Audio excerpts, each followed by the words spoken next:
So when it comes down to the populations of Fallout settlements, as I've played many of their games, I've concluded that they are downsized, and this could be for many reasons. But I believe it's because it would cause a lot of strain for the systems to render hundreds and even thousands of NPCs in a location, so they may have just opted to downsize the population for a more playable game. I say this because the NCR territory is supposed to have hundreds of thousands of people in its regions, yet when you enter many of their settlements, you can usually only see double digits and not hundreds or thousands like you think there would be given the NCR's population count. Now, I do believe many would be roaming and traveling around, so those people would also be added to that population count, and that you wouldn't be seeing them nearly as much as those permanently living in a settlement.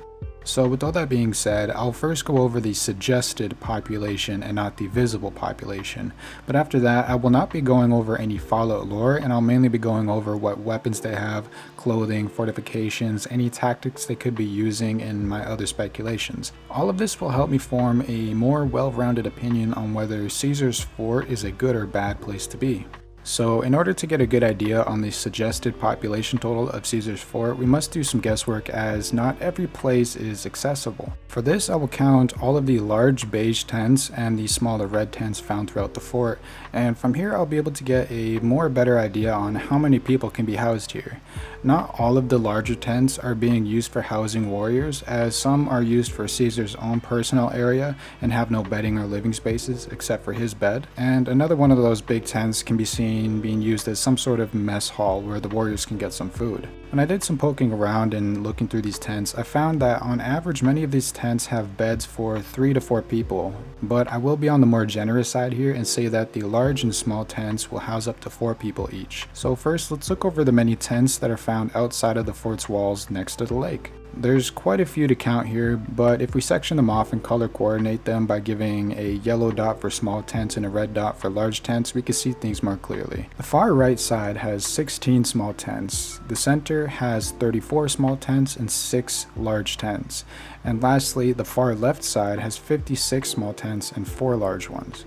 When you add them all up, it equals to 106 small tents and 10 large tents. All you got to do now is times each by 4, which are the amount of people that are living in each individual tent, and we should get a complete total of 424 people living in the small tents and 40 people living in the large tents. Add those together and we have our overall total for the people outside of the walls, and that is 464 warriors. Now let's add up the top level of the fort where many more are housed. Here we can see there are 22 small tents and 2 large tents, which when we do similar math to what we did before, it will add up to 88 living in small tents, 8 living in large tents, with a complete total of 96 warriors housed on the top level here. Since we have both amounts for each of those areas all added up, we will combine them both for a grand total of 560 people within Caesar's Fort. Obviously, we don't see nearly this many people walking around the fort, which I think would have been sweet, as it would have shown Caesar's forces to be more formidable and a lot more numerous than it shows in the game.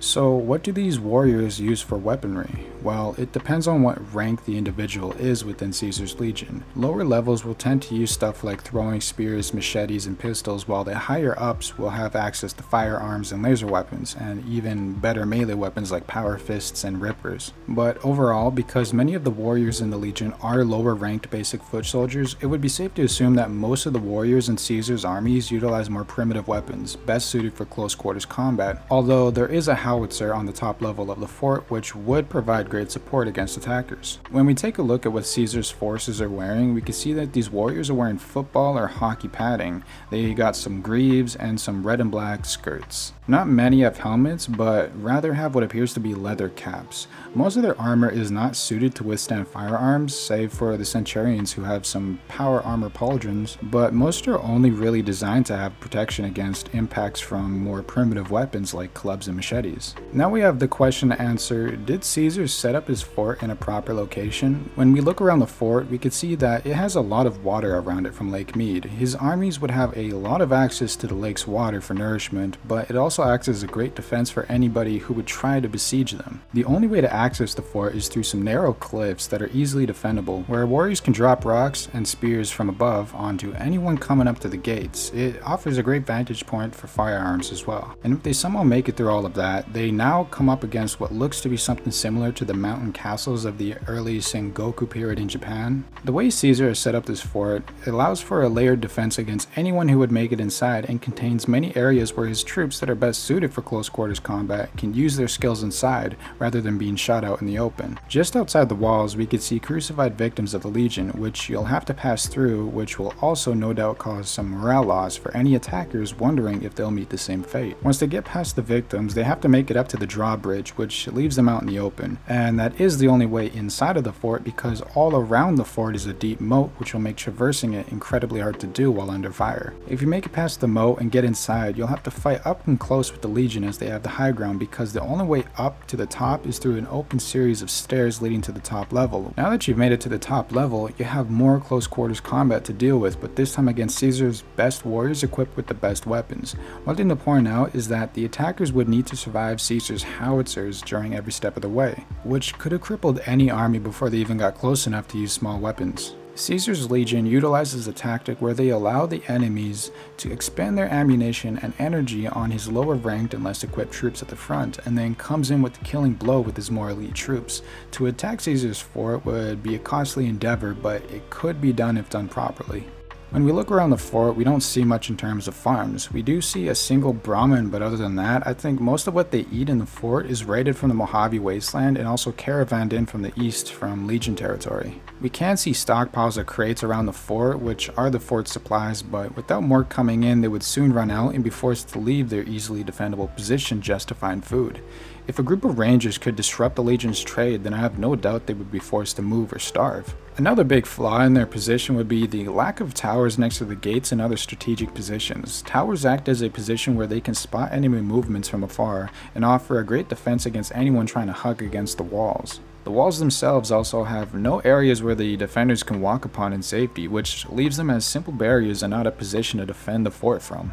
After realizing all of this, I would say that Caesar's fort is a great location, but because its food supply can be easily disrupted, it turns this great position into a death trap for the 560 warriors it needs to house and feed. A small force could even pin them down at the gates because they have no towers or walkable walls, which creates an easy kill zone for even the most recently recruited troops to get some kills. During a siege, the Legion would be forced to hide behind the walls and wait for the enemy to come to them, who is probably just shooting them from afar. Couple that with no more food coming in, the morale would plummet, and over time being besieged, Caesar would be forced to either surrender or charge out for one last hurrah, but with a hungry and tired army that would get picked off in the dozens as soon as they leave the gates. The only card Caesar would have to play at this point would be the howitzer on the hill, although someone could infiltrate the fort and damage it beyond use, or a vertibird could fly in and just take it out. Overall, I do see a lot of potential for Caesar's fort, but for Caesar himself I don't. He's a man who's cosplaying like the Romans but not learning from them on how to defend themselves. All Caesar knows is how to attack a position, but lacks any real idea on how to defend one. But I suppose that's what you get when your entire identity comes from an unending conquest and a surface level attempt to being like the Romans. Like, anybody who actually knows a thing or two about the Romans will know that their armies were successful because they fought as a team, not individual warriors like seen in Caesar's Legion. Hell, Caesar's Legion, all of his warriors fight like warriors and not soldiers. You see, the difference between a warrior and a soldier is soldiers need each other to win, like the Romans did, but warriors are really good at fighting individually. So if Caesar wanted to be like the Romans, he'd get them a bunch of shields and teach them how to do a shield wall and work like a team instead of just running around all willy-nilly like. I just find it funny how Caesar's Legion is cosplaying as the Romans, but fighting like the people the Romans fought against. My main issue with Caesar is what happens when you come up against another force that could hold you at bay. Your society crumbles and your way of sustaining your empire begins to collapse. You're no longer the toughest kid on the block and people know that you could be beaten back. It's only a matter of time, in my opinion, before Caesar's empire collapses back into a bunch of individual tribes. The design of his empire is just as bad as this fort, in my opinion. It looks big and scary, but in the end it could easily be defeated. It doesn't matter if there are hundreds of warriors inside. They'll either starve during a siege or they'll all get shot spot pushing through the one front gate. I give this fort a mere 3 out of 10 because of the poor defenses and primarily because of how easy it would be to render all of it useless through a disruption of their trade. Perhaps you agree with me and have more to add, or maybe you completely disagree and feel that I'm wrong in my opinion. Regardless, do feel free to comment what you think down below, as well as comment any other settlement you'd like for me to break down and rate. Thank you so much for watching. If you enjoy this sort of content, then please consider subscribing and also giving this video a like. Thanks again. Have a good one.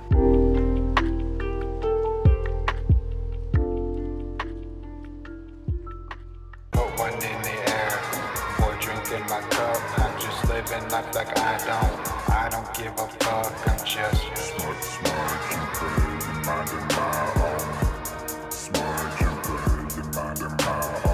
young Lil Neech tryna be a man. Growing up fast, we could barely stand. You forgot how to love.